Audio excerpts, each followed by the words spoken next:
कर्मयोग अध्याय 6 अनासक्ति ही पूर्ण आत्मत्याग है। पार्ट 2। हाँ, तो हम ये कह रहे थे कि बिना कुछ बुरा किए हम न तो भला कर सकते हैं और न बिना कुछ भला किए बुरा ही। तो अब प्रश्न यह है कि यह सब जानते हुए हम कर्म करें किस प्रकार। इस समस्या की मीमांसा करने के लिए इस संसार में अनेकों नेक संप्रदाय उठ खड़े हुए, जो बड़ी लापरवाही से यह प्रचार कर गए कि धीरे धीरे आत्महत्या कर लेना ही इस संसार से निस्तार पाने का एकमात्र उपाय है। क्योंकि मनुष्य यदि जीवित रहे तो अनेक छोटे छोटे जंतुओं और पौधों का नाश करके अथवा अन्य किसी न किसी का कुछ न कुछ अनिष्ट करके ही तो रह सकता है। इसलिए उनके मतानुसार इस संसार चक्र से छूटने का एकमात्र उपाय है मृत्यु। जैनियों ने अपने सर्वोच्च आदर्श के रूप में इसी का प्रचार किया है। यह शिक्षा ऊपर से तर्क संगत तो अवश्य प्रतीत होती है, परंतु इसकी ठीक ठीक मीमांसा गीता में पाई जाती है, और वह है अनासक्ति। अपने जीवन के समस्त कार्य करते हुए भी किसी में आसक्त न होना। यह जान लो कि संसार में होते हुए भी तुम संसार से नितांत पृथक हो, और जहां जो कुछ भी तुम कर रहे हो वह अपने लिए नहीं है। यदि कोई कार्य तुम अपने लिए करोगे तो उसका फल तुम्हें भी भोगना पड़ेगा। यदि वह सत् कार्य है तो तुम्हें उसका अच्छा फल मिलेगा, और यदि वह बुरा है तो बुरा। परंतु जो कोई भी कार्य हो, यदि तुम वह अपने लिए नहीं करते तो उसका प्रभाव तुम पर नहीं पड़ेगा। इस भाव को स्पष्ट करने के लिए हमारे शास्त्रों में बड़े सुंदर ढंग से कहा है, यदि किसी में यह बोध रहे कि मैं इसे अपने लिए बिल्कुल नहीं कर रहा हूं, तो फिर वह चाहे समस्त संसार ही क्यों न हो हत्या कर डालें, अथवा स्वयं ही क्यों न हत हो जाएं, पर वास्तव में वह न तो हत्या करता है न ही हत ही होता है। इसीलिए कर्मयोग हमें शिक्षा देता है, संसार को मत छोड़ो, संसार में ही रहो, जितना चाहो सांसारिक भाव ग्रहण करो, परंतु यदि यह सब तुम्हारे ही भोग के लिए हो तो फिर तुम्हारा कर्म करना व्यर्थ है। तुम्हारा लक्ष्य भोग नहीं होना चाहिए। पहले अहम भाव को नष्ट कर डालो और फिर समस्त संसार को आत्म स्वरूप देखो। यही तो प्राचीन ईसाई लोग भी कहा करते थे, वृद्ध मनुष्य को नष्ट कर डालना चाहिए। इस वृद्ध मनुष्य का अर्थ है यह स्वार्थ पर भाव कि यह संसार हमारे ही भोग के लिए बना है। आज्ञ माता पिता अपने बच्चे को यह प्रार्थना करने की शिक्षा देते हैं, हे प्रभु, तूने यह सूर्य और चंद्रमा मेरे लिए ही बनाए हैं, मानो उस ईश्वर को सिवाय इससे कि वह इन बच्चों के लिए यह सब पैदा करता रहे और कोई काम नहीं था। अपने बच्चों को ऐसी मूर्खतापूर्ण शिक्षा मत दो। फिर एक दूसरे प्रकार के भी मूर्ख लोग हैं जो हमें सिखाते हैं कि यह सब जानवर हमारे मारने खाने के लिए ही बनाए गए हैं और यह सारा संसार मनुष्य के भोग के लिए है। यह सब निरी मूर्खता है। एक शेर भी यह कह सकता है कि मनुष्य की उत्पत्ति मेरे ही लिए हुई है, और ईश्वर से प्रार्थना कर सकता है, हे प्रभु, मनुष्य कितना दुष्ट है, वह अपने को मेरे सामने उपस्थित नहीं कर देता जिससे मैं उसे खा जाऊं। देखिए, मनुष्य आपका नियम भंग कर रहा है। यदि संसार की उत्पत्ति हमारे लिए हुई है तो हम भी संसार के लिए ही पैदा किए गए हैं। यह बड़ी कुत्सित धारणा है कि यह संसार हमारे भोग के लिए ही बनाया गया है, और इसी भयानक धारणा से हम बद्ध रहते हैं। वास्तव में यह संसार हमारे लिए नहीं है। प्रतिवर्ष लाखों लोग इसमें से बाहर चले जाते हैं, परंतु उधर संसार की कोई नजर तक नहीं। लाखों फिर आ जाते हैं। संसार जैसे हमारे लिए है वैसे ही हम भी संसार के लिए हैं। अतएव ठीक ढंग से कर्म करने के लिए यह आवश्यक है कि पहले हम आसक्ति का भाव त्याग दें। दूसरी बात यह है कि हमें अपने आप को कर्म से एक नहीं कर देना चाहिए। हम एक साक्षी के समान रहें और अपना काम करते चलें। मेरे गुरुदेव कहा करते थे, अपने बच्चों के प्रति वही भावना रखो जो एक दाई की होती है। वह तुम्हारे बच्चे को गोद में लेती है, उसे खिलाती है और उसको इस प्रकार प्यार करती है मानो वह उसी का बच्चा हो। पर ज्यों ही तुम उसे काम से अलग कर देते हो, त्यों ही वह अपना बोरिया बिस्तर समेट तुरंत घर छोड़ने को तैयार हो जाती है। उन बच्चों के प्रति उसका जो इतना प्रेम था उसे वह बिल्कुल भूल जाती है। एक साधारण दाई को तुम्हारे बच्चों को छोड़कर दूसरे के बच्चों को लेने में तनिक भी दुख नहीं होगा। तुम भी अपने बच्चों के प्रति यही भाव धारण करो। तुम ही उनकी दाई हो और यदि तुम्हारा ईश्वर में विश्वास है तो विश्वास करो कि ये सब चीजें जिन्हें तुम अपनी समझते हो वास्तव में ईश्वर की हैं। अत्यंत कमजोरी कभी कभी बड़ी साधुता और सबलता का रूप धारण कर लेती है। यह सोचना कि मेरे ऊपर कोई निर्भर है तथा मैं किसी का भला कर सकता हूं, अत्यंत दुर्बलता का चिन्ह है। यह अहंकार ही समस्त आसक्ति की जड़ है और इस आसक्ति से ही समस्त दुखों की उत्पत्ति होती है। हमें अपने मन को यह भली भांति समझा देना चाहिए कि संसार में हमारे ऊपर कोई भी निर्भर नहीं है। एक भिखारी भी हमारे दान पर निर्भर नहीं, किसी भी जीव को हमारी दया की आवश्यकता नहीं, संसार का कोई भी प्राणी हमारी सहायता का भूखा नहीं। सबकी सहायता प्रकृति से होती है। यदि हम में से लाखों लोग भी न रहें तो भी उन्हें सहायता मिलती रहेगी। तुम्हारे हमारे न रहने से प्रकृति के द्वार बंद न हो जाएंगे। दूसरों की सहायता करके हम जो स्वयं शिक्षा लाभ कर रहे हैं, यही तो हमारे तुम्हारे लिए परम सौभाग्य की बात है। जीवन में सीखने योग्य यही सबसे बड़ी बात है। जब हम पूर्ण रूप से इसे सीख लेंगे तो हम फिर कभी दुखी नहीं होंगे। तब हम समाज में कहीं भी जाकर उठ बैठ सकते हैं। इससे हमारी कोई हानि नहीं होगी।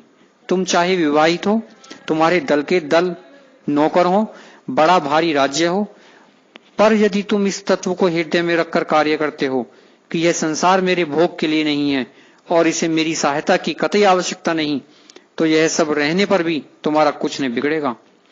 हो सकता है इसी साल तुम्हारे कई मित्रों का निधन हो गया हो, तो क्या भला संसार उनके फिर वापस आने के लिए रुका हुआ है?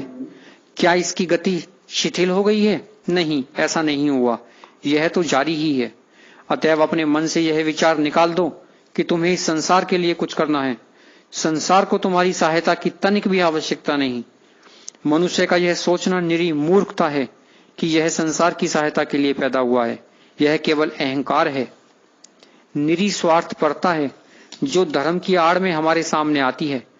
जब तुम्हारे मन में इतना ही नहीं बल्कि तुम्हारे स्नायुओं और मांसपेशियों तक में यह शिक्षा भली भांति भिद जाएगी कि संसार तुम्हारे अथवा अन्य किसी के ऊपर निर्भर नहीं है, तो कर्म से तुम्हें फिर किसी प्रकार की दुख रूपी प्रतिक्रिया नहीं होगी। यदि तुम किसी मनुष्य को कुछ दे दो और उससे किसी प्रकार की आशा न करो, यहां तक कि उससे कृतज्ञता प्रकाशन की भी इच्छा न करो, तो यदि वह मनुष्य कृतज्ञ भी हो तो भी उसकी कृतज्ञता का कोई प्रभाव तुम्हारे ऊपर न पड़ेगा, क्योंकि तुमने तो कभी किसी बात की आशा ही नहीं की थी और ने यही सोचा था कि तुम्हें उससे बदले में कुछ पाने का अधिकार है। तुमने तो उसे वही दिया जो उसे प्राप्य था। उसे वह चीज अपने कर्म से ही मिली और अपने कर्म से ही तुम उसके दाता बने। यदि तुम किसी को कोई चीज दो तो उसके लिए तुम्हें घमंड क्यों होना चाहिए? तुम तो केवल उस धन अथवा दान के वाहक मात्र हो और संसार अपने कर्मों द्वारा उसे पाने का अधिकारी है। फिर तुम्हें अभिमान क्यों होना चाहिए? जो कुछ तुम संसार को देते हो वह आखिर है ही कितनी? जब तुमसे अनासक्ति का भाव आ जाएगा तब फिर तुम्हारे लिए न तो कुछ अच्छा रह जाएगा न बुरा। वह तो केवल स्वार्थपरता ही है जिसके कारण तुम्हें अच्छाई या बुराई दिख रही है। यह समझना बहुत कठिन है, परंतु धीरे धीरे समझ सकोगे कि संसार की कोई भी वस्तु तुम्हारे ऊपर तब तक अपना प्रभाव नहीं डाल सकती जब तक कि तुम स्वयं ही उसे अपना प्रभाव डालने दो।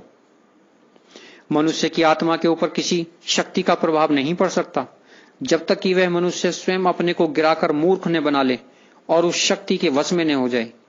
अतएव अनासक्ति के द्वारा तुम किसी भी प्रकार की शक्ति पर विजय प्राप्त कर सकते हो और उसे अपने ऊपर प्रभाव डालने से रोक सकते हो। यह कह देना बड़ा सरल है कि जब तक तुम किसी चीज को अपने ऊपर प्रभाव न डालने दो तब तक वह तुम्हारा कुछ नहीं कर सकती, परंतु जो सचमुच अपने ऊपर किसी का प्रभाव नहीं पड़ने देता, क्या बहिर्जगत के प्रभावों से न सुखी होता है न दुखी? उसका लक्षण क्या है? वह लक्षण यह है कि सुख अथवा दुख में उस मनुष्य का मन सदा एक सा रहता है। सभी अवस्थाओं में उसकी मनोदशा समान रहती है। भारतवर्ष में एक महापुरुष हो गए हैं। इनका नाम व्यास था। वे बहुत बड़े ऋषि थे और वेदांत सूत्र के प्रेरणा के नाम से भी प्रसिद्ध हैं। इनके पिता ने पूर्णत्व प्राप्त करने का बहुत यत्न किया था, परंतु वे असफल रहे। उनके पितामह तथा पितामह ने भी पूर्णत्व प्राप्ति के लिए बहु चेष्टा की थी, किंतु वे भी सफल काम न हो सके थे। स्वयं व्यास देव भी पूर्ण रूप से सफल न हो सके, परंतु उनके पुत्र शुकदेव जन्म से ही सिद्ध थे। व्यासदेव अपने पुत्र को तत्व ज्ञान की शिक्षा देने लगे और स्वयं यथाशक्ति शिक्षा देने के बाद उन्होंने शुकदेव को राजा जनक की राज्यसभा में भेज दिया। जनक एक बहुत बड़े राजा थे और विदेह नाम से प्रसिद्ध थे। विदेह का अर्थ है शरीर से पृथक। यद्यपि वे राजा थे, फिर भी उन्हें इस बात की तनिक भी ध्यान नहीं था कि वे एक शरीरधारी हैं। उन्हें तो सदा यही ध्यान रहता था कि वे आत्मा हैं। बालक शुक उनके पास शिक्षा ग्रहण करने के लिए भेजे गए। इधर राजा को यह मालूम था कि व्यास मुनि का पुत्र उनके पास तत्व ज्ञान की शिक्षा प्राप्त करने आ रहा है, और इसलिए उन्होंने पहले से ही कुछ प्रबंध कर रखा था।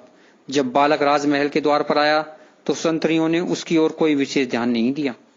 उन्होंने बस उसे बैठने के लिए एक आसन भर दे दिया। इस आसन पर वह बालक लगातार 3 दिन बैठा रहा। न तो कोई उससे कुछ बोला और न किसी ने यही पूछा कि वह कौन है और क्या चाहता है। बालक शुक इतने बड़े ऋषि के पुत्र थे।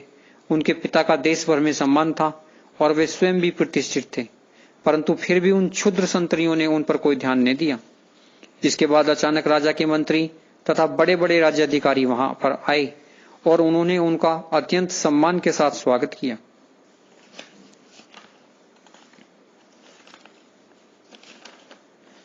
वे उन्हें अंदर एक सुशोभित गृह में लिवा ले गए।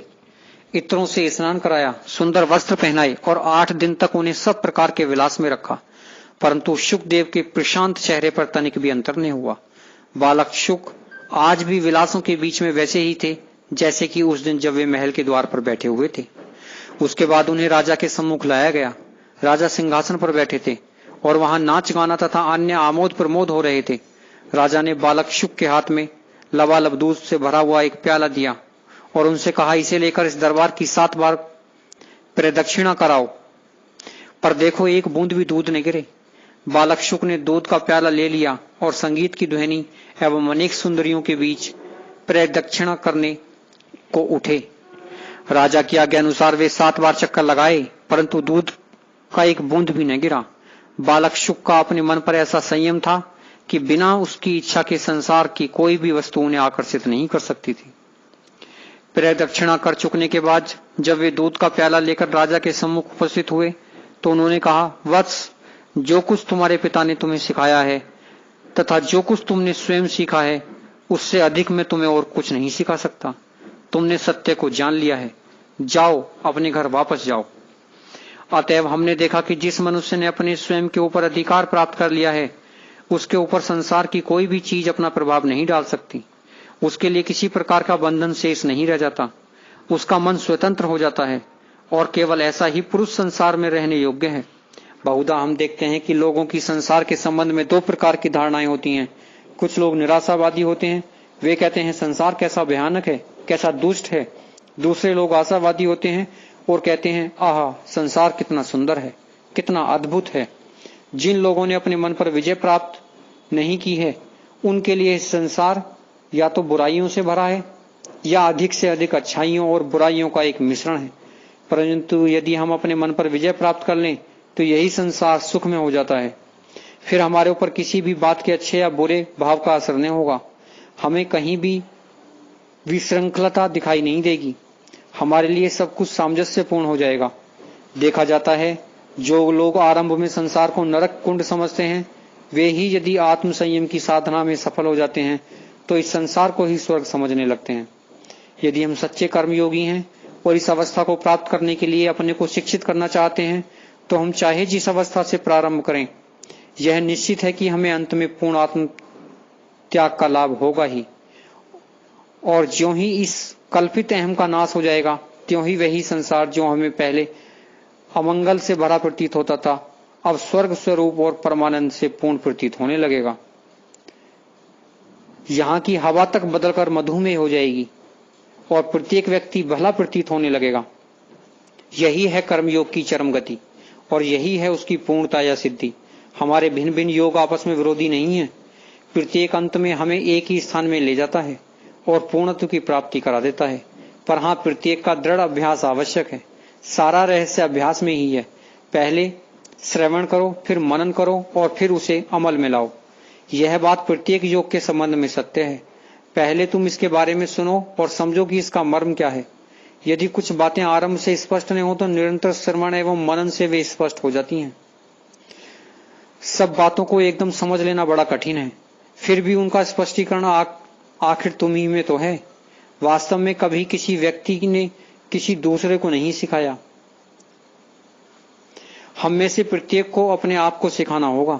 बाहर के गुरु तो केवल उद्दीपक कारण मात्र हैं, जो हमारे अंतः स्थित गुरु को सब विषयों का मर्म समझने के लिए उद्देशित कर देते हैं। तब बहुत सी बातें हमारे स्वयं की विचार शक्ति से स्पष्ट हो जाती हैं और उनका अनुभव हम अपनी ही आत्मा में करने लगते हैं और यह अनुभूति ही हमारी प्रबल इच्छा शक्ति में परिणित हो जाती है। पहले भाव और फिर इच्छा शक्ति, फिर इच्छा शक्ति से कर्म करने की वह जबरदस्त शक्ति पैदा होती है जो हमारी प्रत्येक नस, प्रत्येक शिरा और प्रत्येक पेशी में कार्य करती रहती है, जब तक कि हमारा समस्त शरीर इस निष्काम कर्म योग का एक यंत्र ही नहीं बन जाता और इसके फलस्वरूप हम अपना वांछित पूर्ण आत्मत्याग एवं परम निस्वार्थता प्राप्त हो जाती है। यह प्राप्ति किसी प्रकार के मतामत या विश्वास के ऊपर निर्भर नहीं है। चाहे कोई ईसाई हो, यहूदी अथवा जेंटाइल, इससे कोई अंतर नहीं पड़ता। प्रश्न तो यह है कि क्या तुम निस्वार्थ हो? यदि तुम हो तो चाहे तुमने एक भी धार्मिक ग्रंथ का अध्ययन न किया हो, चाहे तुम किसी भी गिरजा या मंदिर में न गए हो, फिर भी तुम पूर्णता को प्राप्त हो जाओगे। प्रत्येक योग इसमें समर्थ है कि वह बिना किसी दूसरे योग की सहायता के भी मनुष्य पूर्ण बना दे, क्योंकि इन सब योगों का लक्ष्य एक ही है, कर्म योग, ज्ञान योग तथा भक्ति योग। सभी मुक्ति लाभ के लिए साक्षात और स्वतंत्र उपाय हो सकते हैं। सांख्य योगों पृथक बाला प्रविदन्ति ने पंडितः, केवल अज्ञ लोग ही कहते हैं कि कर्म और ज्ञान भिन्न भिन्न है, ज्ञानी लोग नहीं। ज्ञान यह जानता है कि यद्यपि ऊपर से ये लोग एक दूसरे से भिन्न प्रतीत होते हैं, परंतु अंत में वे सब एक ही लक्ष्य में चले जाते हैं और वह लक्ष्य है पूर्णता। धन्यवाद।